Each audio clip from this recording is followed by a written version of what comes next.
Hi guys, welcome back to the channel. Today I will be playing my American Performer Stratocaster with a backup track. So basically I will be playing a little bit of basic blues and stuff, so you guys have an idea how this guitar actually sounds without lots of like reverb anything. So I just gonna only plug this guitar into a clean 2 amp so that there's not gonna be any effect, except that you will only listen to a backing track with it, which is for blues. So basically this, but a little background of this guitar is that it is one of the lower end of manufacturer, made in the US Stratocaster that you can find. It is cheaper, but however, given at the current economy, it still costs of $1,000 US, not including tax. But some of the unique function is that compared to a professional or the professional tool nowadays, is that it actually gives you 2 extra tone. It doesn't have the S1 like the Elite or the I guess the Ultra right now, because for the S1 it actually gives you 5 extra configuration, but it gives for here with the knob here on the tone and volume, it will actually gives you 2 extra configuration. What that means that for the first position, it will activate both the neck pickup and the bridge pickup together. And for the second position, you will activate all pickups at the same time. So that those are 2 extra configurations you could get from this guitar. So without further ado, let's hear how this guitar sounds. I will be playing all 7 configurations with the backing track, so you guys have an idea how each pickup sound and how when they are combined together, the tone that you could able to get. And I think this will be the best way how good this guitar is. So without further ado, let's play. So neck pickup only.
Now the neck and the middle pickup combine.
middle pickup only.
Second position, middle and bridge pickup combined.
Now the bridge pickup only.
So now I have activated the knob that actually trigger all the pickups. So right now, since I'm on the fast position, so I have just activated the neck pickup and the bridge pickup combined. So let's hear.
And now finally activated this knob with on the second position. That means all pickups are combined. So all 3 pickups are activated.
So that's the end of the demo. What do you guys think?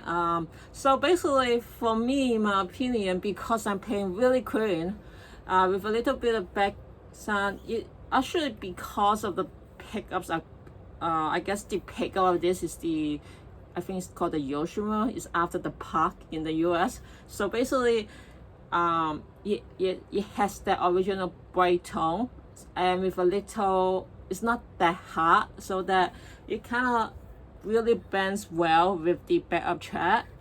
However, if you really want some effect on this guitar, you probably need like other pedals to do with it, because this is a basically 2M with a little bit of gain.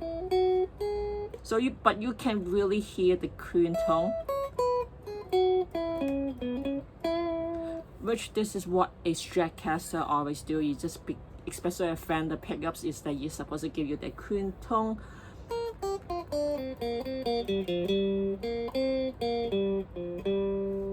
So it actually does that. I know that there are other Fender guitars actually makes it brighter, but with this one, you actually way in the mid range, in my opinion.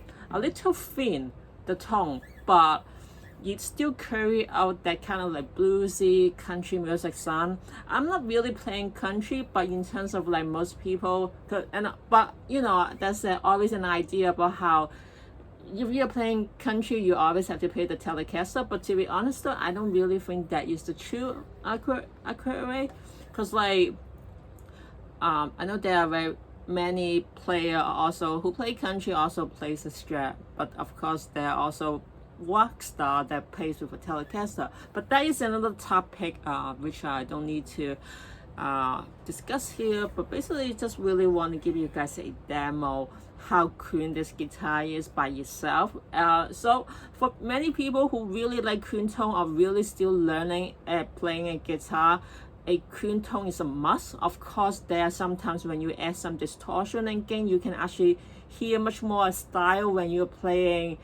If you play extra note that you don't need, because then the bass will actually give you a highlight or pinpointing you that you are maybe your fingering is not that good. But in terms of clean, especially when you try to train your ear on the tone, on the scale, I think a Fender does very well. Of course, that doesn't mean that all the guitar or the brand doesn't do that, but I think as a beginner, if you really want a clean tone guitar, definitely Fender is a must. Of course, there are many Strat copy nowadays that could replace a Fender, given that Fender is still very, I mean, their price is increasing, and alternative guitars brand actually could do as much justice as this one. But if you are a die-hard Fender fan, or if you really want to looking for a you know, a little bit more expensive but like long investment kind of ideology, then this is probably not going to disappoint you. I mean, it's not as much versatile as the Fender's Ultra or the Fender Elite or Deluxe, whatever, before that generation. But it still carries that tone. It's still, you know, made in US if you really care about that. It also still give you 2 extra configurations that even the professional 2 do not have. So with that price, it's actually cheaper than a professional. Of course, it's a little bit higher up than a made in Mexico guitar, but in terms of curve and the fact that you know how nowadays for Rosewood, for some reason Fender always goes to powerful for the lower end, like the made in Mexico. Not saying that that's a bad, it makes it bad, but you know, many people would prefer Rosewood over a powerful. However, to me, I think that they are both fine wood. The only thing that people do not like is that how the powerful, it actually makes the fretboard lighter, so it's less authentic. But for people who really just want a guitar to play, it really doesn't matter. But given that, you know, that the little extra, you have the nicer fretboard, or that the craft is much more smoother, then I think it's really worth it. But then again, though, a made in Mexico or even all the lower end or even made in Japan would be nice as well. However, I must say, which I probably gonna say it next time on my video, because I did came upon taking out my made in Japan guitars, and it's quite surprising that they are not as good as I expected, but that would be another discussion. But in the meantime, I hope, thank you for watching, and I hope you guys find this video helpful. And so I will see you guys next time, and have a nice day. Bye guys.